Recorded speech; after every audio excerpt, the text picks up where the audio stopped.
Order block को कैसे देख के ट्रेड किया जाता है? तो सबसे पहले आपको इस चीज़ का पता होना चाहिए कि दो तरह के ऑर्डर ब्लॉक्स होते हैं, bullish order block, bearish order block. Order block का कंसेप्ट आया कहाँ से? एज यू नो के जितने भी बड़े बड़े फाइनेंशियल इंस्टीट्यूशन होते हैं वो हमेशा ट्रेड करते हैं ब्लॉक्स की शक्ल में, यानी कि पेंडिंग ऑर्डर्स में। सो वो डिफरेंट एरियाज को टारगेट करते हैं for the buying and selling, और उसी को हम एज अ रिटेल ट्रेडर जो यूज़ करते हैं, यानी कि जो इंस्टीट्यूशनल ऑर्डर्स होते हैं उनके फुटप्रिंट को ऑर्डर ब्लॉक का नाम दिया गया। ऑर्डर ब्लॉक दो तरह के होते हैं, आप लोगों ने याद रखना है, बुलिश और बेरिश। सबसे पहले बेरिश ऑर्डर ब्लॉक को देखते हैं। So last red candle before down side movement, यानी कि अगर आप यहाँ पर स्ट्रक्चर देखें तो यहाँ पे मार्केट के अंदर क्या हुआ कि लास्ट ग्रीन कैंडल ये थी और उसके बाद मार्केट ने ड्रॉप किया। ठीक है, अब जब मार्केट ने ड्रॉप कर लिया तो जो लास्ट ग्रीन कैंडल होगी उसकी टॉप विक से बॉटम विक तक हमने एक रेक्टेंगल ड्रॉ कर लेना है, वही हमारे पास ऑर्डर ब्लॉक का जोन होगा। अब फॉर एग्जांपल यहाँ पर हमारे पास विक नहीं है तो हम बॉडी को कंसीडर करेंगे टॉप से लेके बॉटम तक। अगर विक है तो विक को भी इसके अंदर इंक्लूड करेंगे। ठीक है, तो ये मैंने एक पूरा रेंज मार्क कर लिया, इस रेंज को मैं नाम दे दूंगा ऑर्डर ब्लॉक का। अब मार्केट के रिट्रेसमेंट का वेट करना है कि वापस मार्केट जाके इस ऑर्डर ब्लॉक को रीबैलेंस करे, फिल करे, और वहां से हमें कोई कंफर्मेशन दे कैंडल के साथ, तो हम उस पर अपनी ट्रेड को एंटर करेंगे। फॉर एग्जांपल मार्केट ने यहाँ से ड्रॉप लिया और प्राइस ड्रॉप करती हुई यहाँ पर नीचे आ गई। ठीक है, अब हमने ऑर्डर ब्लॉक को मार्क कर लेना है, लेकिन ट्रेड हमारी कब बनेगी? जब वापस मार्केट यहाँ से एक रिट्रेसमेंट देगी अपसाइड की, और इस रिट्रेसमेंट के बाद हमें कोई भी कंफर्मेशन मिलेगी। जैसे मैं यहाँ पर आपको एक स्ट्रक्चर ड्रॉ करके दिखा रहा हूँ कि फॉर एग्जाम्पल मार्केट यहाँ पर आ गई, अब यहाँ पर एक बड़ी सी विक बनी, कोई रिजेक्शन नजर आई। विक ना बने तो कोई आपके पास फॉर एग्जाम्पल कोई भी रेड बेरिश स्ट्रॉन्ग मोमेंटम के साथ कोई कैंडल बनती है, सो वहाँ से हमारी सेल की ट्रेड इंटर होगी। यहाँ इस स्ट्रक्चर की बात करें तो यहाँ पर फॉर एग्जाम्पल इस तरीके से मार्केट ने रिजेक्शन दिखाई और वेरी नेक्स्ट कैंडल हमारे पास बेरिश वन की। ठीक है, सो अब मेरी एंट्री जो प्लान होगी वो यहाँ से सेल की एंट्री प्लान होगी, और स्टॉप लॉस मेरा ऑर्डर ब्लॉक के ऊपर, और टारगेट में नेक्स्ट लिक्विडिटी एरिया करूंगा जो भी मार्केट का बनता है। ठीक है, इस तरह से हमारी ट्रेड होगी ऑर्डर ब्लॉक के ऊपर। अब यहाँ पर दो चीज़ें इंपॉर्टेंट है समझना, एक चीज़ के कौन से ऑर्डर ब्लॉक इनवैलिड होते हैं और कौन से ऑर्डर ब्लॉक स्ट्रॉन्ग होते हैं।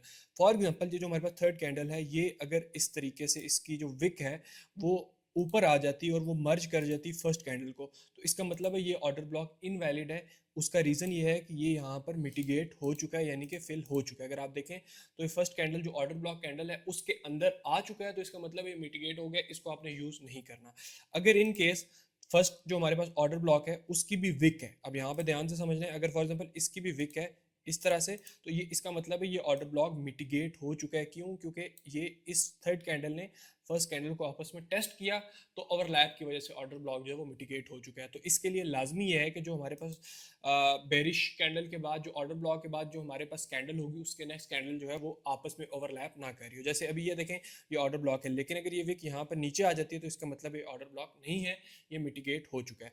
अब वैलिड ऑर्डर ब्लॉक कौन सा है कि ये कुछ इस तरह से होता, या अगर थर्ड कैंडल की विक होती तो वो कुछ इस तरह से ऊपर होती, इस फर्स्ट कैंडल के और थर्ड कैंडल के बीच में गैप होता है just like a fair value gap, तो ये हमारे पास एक वैलिड ऑर्डर ब्लॉक है। अब यहाँ से मेरी एंट्री को मैंने प्लान करना है। अब फॉर एग्जांपल हमारे पास ऑर्डर ब्लॉक से जो वेरी नेक्स्ट कैंडल है वो इस तरह की है, कुछ इनगल्फिंग नहीं है, शॉर्ट है, तो ये भी ऑर्डर ब्लॉक तो है बट ये वैलिड भी है, लेकिन ये स्ट्रॉन्ग ऑर्डर ब्लॉक नहीं है। तो अगर आपने स्ट्रॉन्ग ऑर्डर ब्लॉक पे ट्रेड करनी है तो उसके लिए आपके पास लाजमी है कि जो नेक्स्ट कैंडल है ऑर्डर ब्लॉक के वो इनगल्फिंग होनी चाहिए। सो बुलिश ऑर्डर ब्लॉक क्या होता है? उसके लिए सबसे पहले last red candle before upside movement हमारे पास बुलिश ऑर्डर ब्लॉक होता है। वो कैसे? जैसे अब यहाँ पर एग्जांपल देखिए, मार्केट यहाँ से ड्रॉप हुई, ठीक है, मार्केट ड्रॉप होने के बाद यहाँ पर हमारे पास एक लास्ट जो रेड कैंडल थी उसको मैंने कंप्लीट मार्क कर लेना। फॉर एग्जांपल यहाँ पर हम एग्जांपल ले लेते हैं इसकी विक थी, ठीक है, इसकी अगर विक होगी अपसाइड पे या बॉटम पे, तो आपने पूरी विक को मार्क करना है टॉप से और बॉटम से। जैसे यहाँ पर अगर आप देखें तो ये हमारे पास इस तरह, तो अब आपने क्या करना है कि आपने इस विक के टॉप से इस विक के बॉटम को इस तरीके से आपने मार्क कर लेना है, और यही हमारे पास क्या होगा? ऑर्डर ब्लॉक होगा। अब मैं ट्रेड कैसे करूंगा? उसके लिए सबसे पहले तो आपने वेट करना है कि मार्केट इस ऑर्डर ब्लॉक पे ड्रॉप होके आए, रिट्रेसमेंट करे, रीबैलेंस दे, और इसको एज अ डिमांड एरिया या सपोर्ट एरिया टेस्ट करे। जैसे ही प्राइस इसको आके टेस्ट करेगी इस तरह से, तो इसका मतलब है यहाँ से मार्केट ऊपर जा सकती है, लेकिन मैंने वहाँ पर कंफर्मेशन का वेट करना है। जैसे ही ग्रीन कैंडल की कंफर्मेशन मिलेगी तो वहाँ से आपकी बाय की एंट्री ओपन होगी, स्टॉप लॉस रहेगा आपका इस ऑर्डर ब्लॉक के नीचे, और टारगेट आप नेक्स्ट लिक्विडिटी एरिया टारगेट कर सकते हैं। तो इस तरीके से आपने ट्रेड करनी है ऑर्डर ब्लॉक पे, बुलिश और बेरिश पे। अब हम चलते हैं रियल टाइम एग्जांपल पे। तो उसके लिए मैं आपको यहाँ पर एक एग्जांपल दिखाता हूँ। सबसे पहले यहाँ पर देखें, ये हमारे पास BTC का 1 आवर का टाइम फ्रेम है। Last green candle before down side movement हमारे पास ऑर्डर ब्लॉक था, और मार्केट ने बिल्कुल ऑर्डर ब्लॉक को ये देखें एक टिक से टेस्ट करके कितना बड़ा ड्रॉप दिया हमारे पास। उसके बाद कोई और एग्जांपल देखते हैं। अब यहाँ पर एक और एग्जांपल है। यहाँ पर क्या हुआ, मार्केट के अंदर last green candle before down side movement, इसको हमने ऐसा ऑर्डर ब्लॉक मार्क कर लिया। अब जैसे ही ऑर्डर ब्लॉक मिटिगेट हुआ, यहाँ से बेरिश कैंडल बनी, मैंने यहाँ से सेल कर दिया।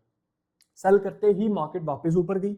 अब देखें लाइव मार्केट में क्या होता है कि जब आप सेल करते हैं तो आपको एक एक कैंडल्स का पता चल रहा है, क्योंकि वो रियल मार्केट है, उसमें आपके इमोशन इन्वॉल्व है। लेकिन जब आप बैक टेस्टिंग या प्रैक्टिस करते हैं तो आप देखते हैं यहाँ पर सेल किया, मार्केट नीचे आ गई, ठीक है टारगेट, लेकिन आप ये नहीं नोट कर रहे होते कि वो पहले आपके अगेंस्ट भी गई है।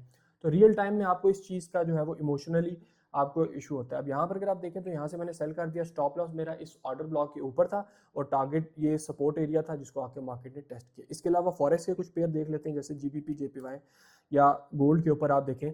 सो यहाँ पर देखें ये एक स्ट्रॉन्ग ऑर्डर ब्लॉक था, लेकिन मार्केट ने इसको रिस्पेक्ट नहीं किया, तो हमारी यहाँ पर ट्रेड नहीं बनती। ठीक है, अब और कोई एग्जाम्पल देखते हैं जहाँ पर रिस्पेक्ट किया ट्रेड। ये देखिए कितनी स्ट्रॉन्ग और वैलिड एग्जाम्पल है। Last red candle before upside movement, जैसे ही मार्केट ऊपर गई तो इस ऑर्डर ब्लॉक को हमने इस तरीके से मार्क किया, क्योंकि लास्ट रेड कैंडल हमारे पास ऑर्डर ब्लॉक होती है।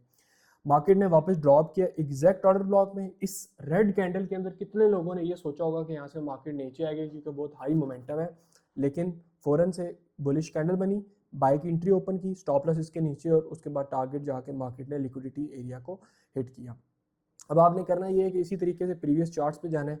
अब एक और एग्जांपल देख लें, ये हमारे पास एक last red candle before upside movement, अगली कैंडल भी इनगल्फिंग थी, तो इस कैंडल को मैंने पूरा मार्क कर लिया। वापस मार्केट ड्रॉप हुई, जैसे ये ग्रीन कैंडल बनी कंफर्मेशन तो buy, stop loss order block के नीचे, और उसके बाद 1:2:3 की आपको ट्रेड मिली है। इस तरीके से आपने ट्रेड करनी है।